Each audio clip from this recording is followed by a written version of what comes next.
Good morning, physics fans. Welcome to a fine Friday morning. It's sunny out, the weather is warm. Oh man, it's so nice out there. Calling for a good weekend. Hopefully everything's going well. I'm in short sleeves today. This is awesome. Don't have to wear a sweatshirt up here in the morning. That's a good thing. I hope everything's going well with you and your family and your household. Hopefully you're still keeping your social distancing. It's a rare Friday that I'm giving notes here and doing notes in anything in this class, but this is the last of the material that we will be covering, and I thought, you know what, I just want to get it taken care of today. Monday will be a review day, and once again, we'll have a Chapter 10 test on Tuesday and Wednesday of next week. And I know we have calculus that's going to have a final on Monday and Tuesday, so that's why I'm extended to Wednesday to be able to get everything taken care of here at physics. But this is the last of the material, and like I said, I just wanted to get it done with here so we don't have to worry about and go into next week with respect to dealing with physics and notes. It'll just be a review. Once again, as a reminder, the little quizzes that I have at the end of the notes is the homework I'm going to use for this chapter. So if you have not been keeping up with that, you need to go back and redo the quizzes, do those little exit ticket quizzes at the end of every chat or at the end of every notes. Once again, that will be our homework for this chapter. Okay, I'm not going to hand out any other homework problems. I'll hand out a review sheet on Monday that may have a couple problems on there, but other than that, I'm not going to give you 10 problems or 8 problems worth of homework to be able to complete. Do the quizzes at the end of each little note section that we've given this week. And once again, that will be the homework that I will give for you. I'll have one more for today that we can take care of. And once again, Monday I'll hand out a review sheet for you. I'll have a review sheet for you. And Tuesday we will have the chapter test that will be due on Wednesday. Other than that, if you have any questions about anything, please do feel free to ask and make comments to me. Once again, the last material of the year. I truly, so truly wish I was able to share this moment with you guys personally and here in the classrooms. Like I said, there's a joy that goes through with the weather being nice outside. There's a joy that goes through that we all feel together. And you guys have been a part of my life for the last 4 years as students, as athletes, it's one of those things. Another senior class is going to go, but every senior class I feel a little bit inside that, you know what, there's a little sadness there. There's a little love that I give to you. But you know what? You need to go on to your next stage of your life, which is fine. Today we're going to talk about the second law of thermodynamics. The second law. 2 days ago we talked about the first law. Now we're going to talk about the second law. Second law deals with the idea of entropy. Energy transferred as heat from a high temperature substance to an environment in a system. This is ignition of gas, and energy transferred as heat from a low temperature to an environment and leaving the gas and leaving the system. This is the exhaust of gas. Okay, so if you're at a low temperature, transfer from a high temperature substance to a system, okay, you have to have ignition of gas because what is happening is you're already at a high temperature. Okay, and it's not a natural flow. Okay, there's not a natural flow, so we have to be able to get it there somewhere, so we ignite the gas. You have the ignition of gas. Once again, this is QH and QL. Our network, going back to our network, which we talked about before, was force times displacement, but then we have volume, pressure times delta V. This is QH minus QL. The equation suggests if you start at a higher temperature, more work can be done. Okay, more work can be done. If I start at a high temperature, this is a high, this is a Q of low. Okay, once again, it's the energy. It's the thermal energy at the high temperature minus here at the lowest temperature, the heat or thermal energy at the lower temperature. The equation says if you start at the higher temperature, more work can be done because the difference between these two are going to be greater. The bigger this is, the more net work that can be accomplished in a system. So if we can start at a higher temperature, we're going to go to a low temperature. Most of the time that low temperature is going to be the environmental temperature. We can go, but if we could take the temperature even lower, we can get more work out of the system. What happens when the object, what happens when the object's temperature reaches the environment temperature? Once again, that is called thermal equilibrium. You are cooling an object. Okay, an object's being cooled to a thermal equilibrium.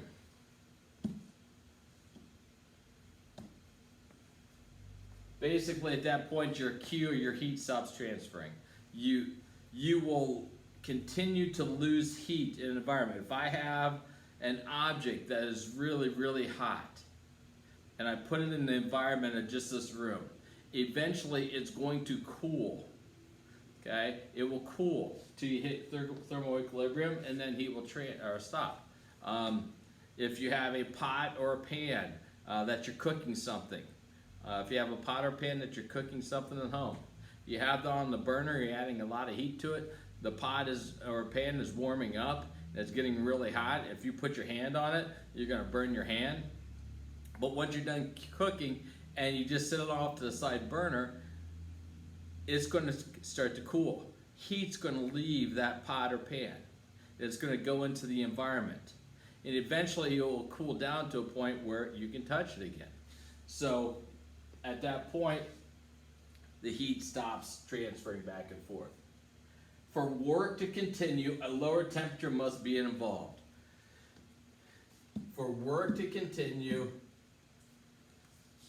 a lower temperature must be involved, which what we call is a cold sink.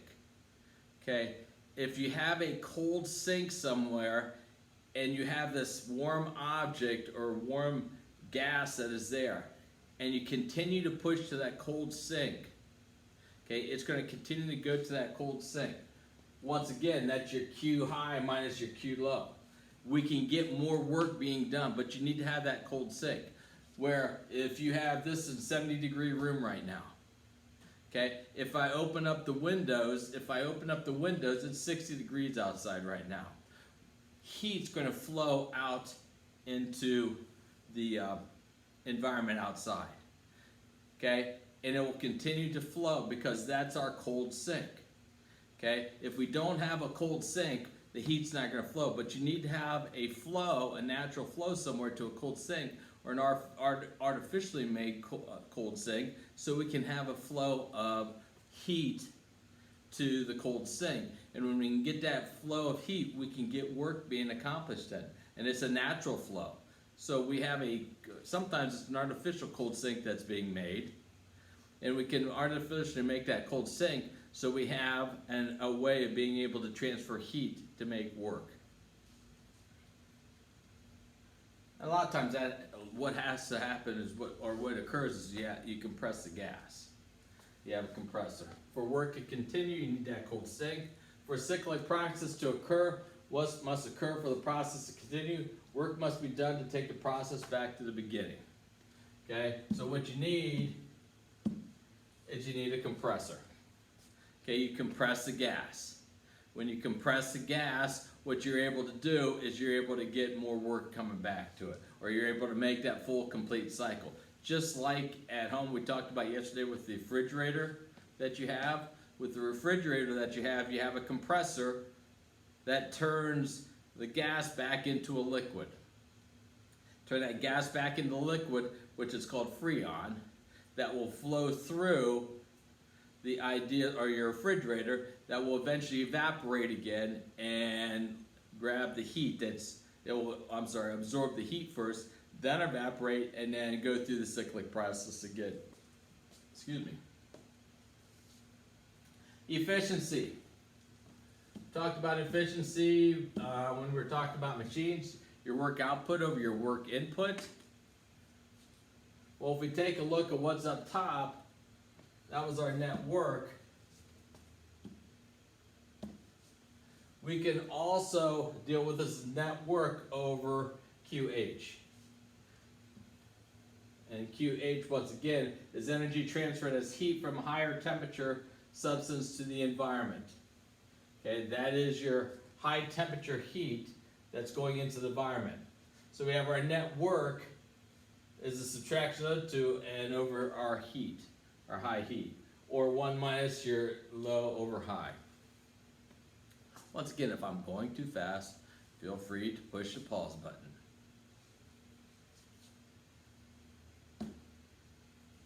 Entropy. The idea of entropy. The measure of disorder, the measure of disorder of a system. The measure of disorder of a system is called your entropy. The greater the disorder of the system, the greater the entropy.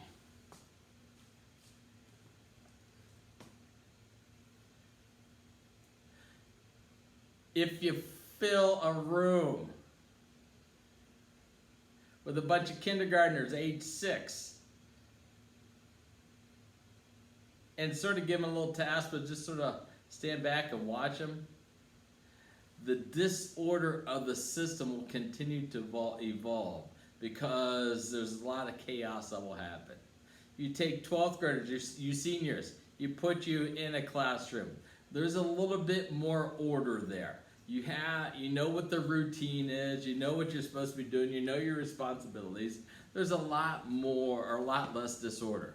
But if I fill this room full of kindergartners, if I fill this room full of kindergartners and start trying to teach them physics, you know, there'll be a lot of disorder going on there. So they would have a greater entropy. They would have the greater entropy. Okay? If you've been babysitting, you give kids a bunch of sugar, there's a lot more disorder going to happen with those kids. Okay? So the greater the disorder of the system, the greater the entropy. Entropy, the symbol we use is S. The change in entropy is calculated by the change in heat, your delta Q, over your temperature in Kelvin. Needs to be in Kelvin. Kelvin, which is, you take your 273.14, okay? You can transfer your Celsius into your Kelvin then. So you have your temperature in Celsius, and you subtract the 273.14. All right. List in order from least to greatest the entropy. We have ice, we have water vapor, and we have water. What has a greater disorder? I'm sorry, what has the least disorder? We have an ice, we have some water, and then we have water vapor. Well, the lowest entropy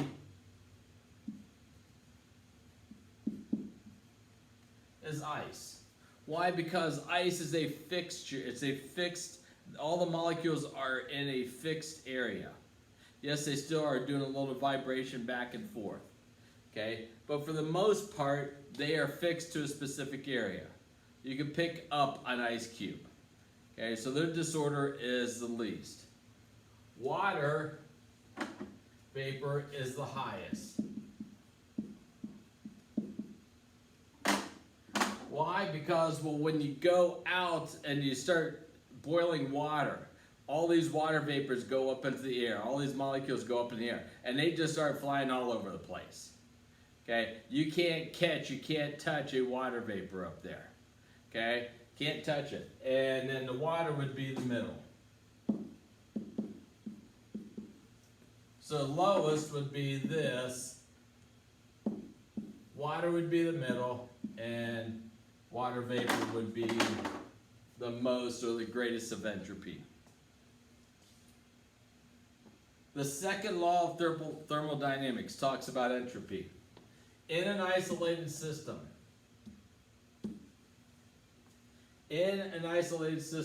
the entropy of all natural processes will increase. In an isolated system, and once again, we're talking about natural processes, will always go towards increasing. So the disorder is in a natural process will always increase. Think about an ice cube that's just sitting on your counter, and it's just sitting there. You're not doing anything to it at all. You have that ice cube sitting there. Well, what will eventually happen to that ice cube? Well, it will absorb heat from the environment, which is usually about 70 degrees, and then it will melt. So the disorder of that ice cube will increase. If you leave the water there long enough, it will eventually evaporate. That will eventually evaporate if it's small enough. If we take a look at an isolated system, we have two bodies here in contact. T1 is greater than T2. So T1 is greater than T2. Okay? Which way is the heat going to flow? Well, the heat's going to flow from warmest to coldest. So the heat is going to travel in this direction. Well, this is going to give us a delta Q, and this is going to give us a delta Q, our change in thermal energy. We have our change in thermal energy for both of these, the heat, the temperature. Okay, it's going to change because the heat is flowing from here to here.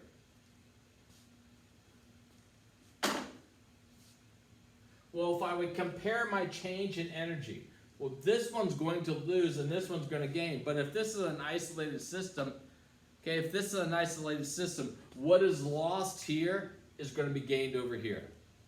What is lost here will be gained here, since it's an isolated system. Okay, I'm not losing any heat or gaining any heat from the environment. That's what we're talking about with respect to an isolated system. We're not gaining or losing any heat to the environment. So we're going to have this losing heat and this gaining heat because my heat is transferring and going in this direction. So what's going to happen to this is these two are going to be equal, but they're going to be opposite. They're equal but opposite. Because if I do delta Q1 plus delta Q2, that should add up the value of 0 because there should be no change because it's an isolated system.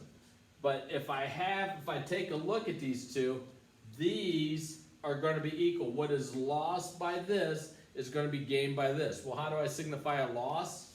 Well, I have the negative in there. Okay, so my delta Q here would be a negative, so we minus the negative and we get the positive then.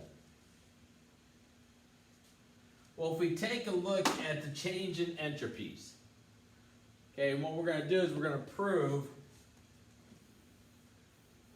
that out of here.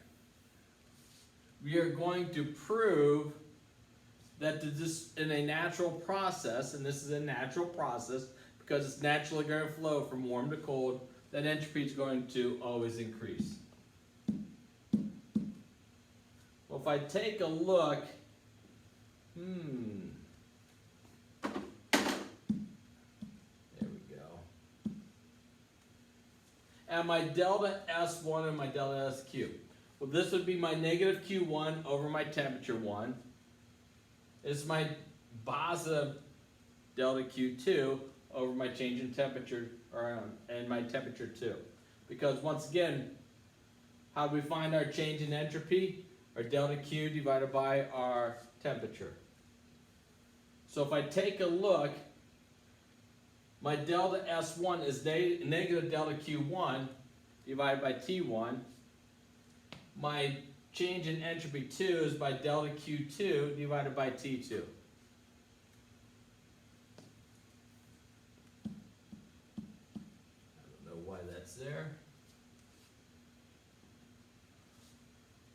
if I look at my numerators are equal but opposite. My numerators are equal, but they're opposite.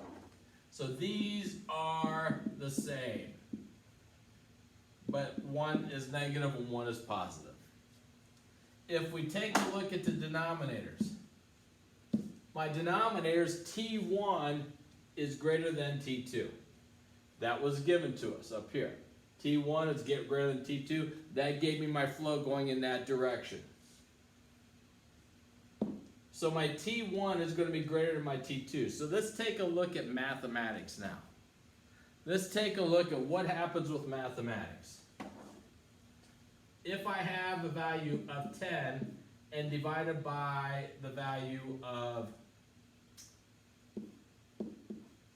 take my numerators, and let's see, T1 is greater than T2. So I'm going to go 5, and we're going to go 2. If I take 10 and divide by 5, I get a value of 2.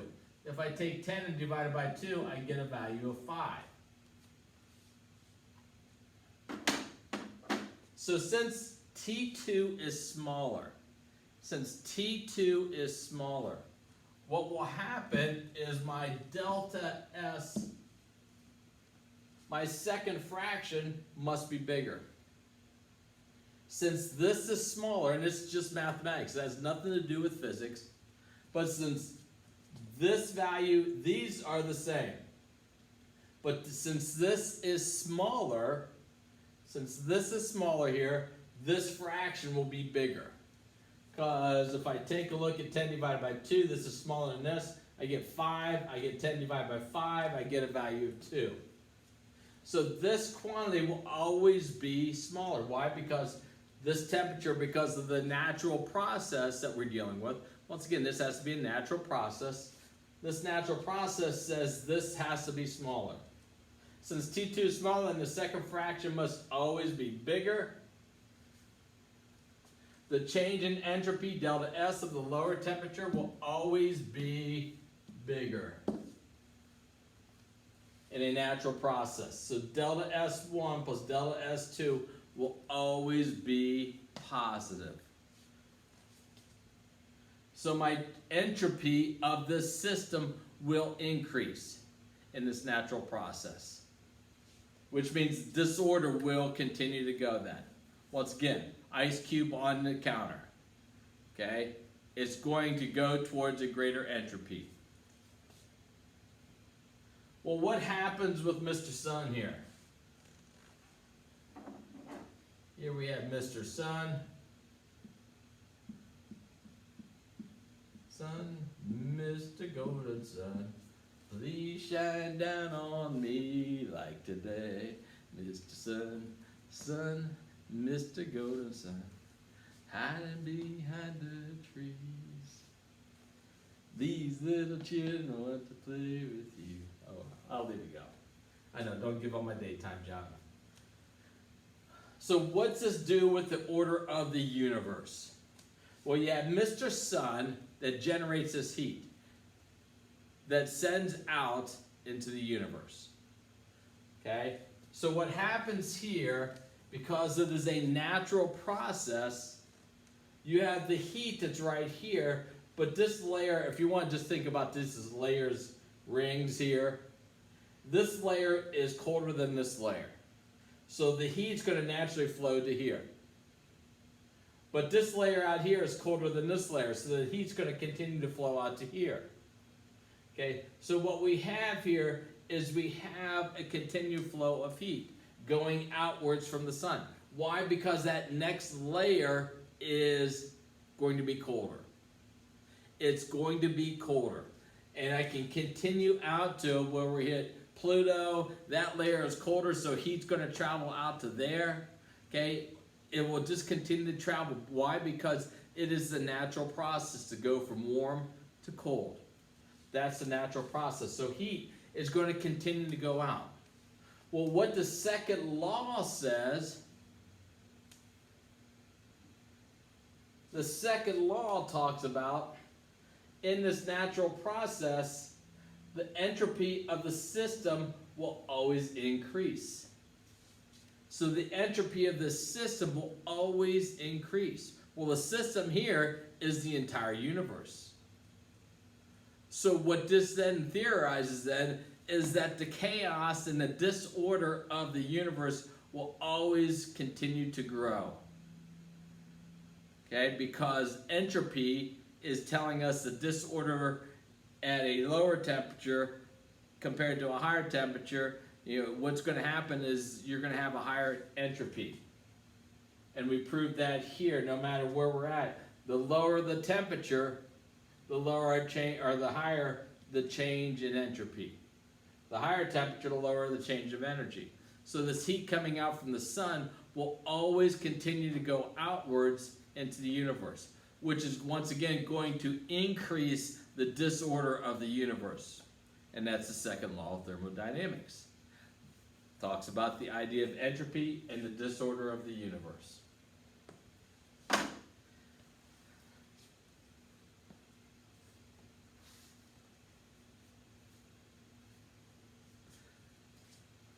Last day of physics, last set of notes of physics.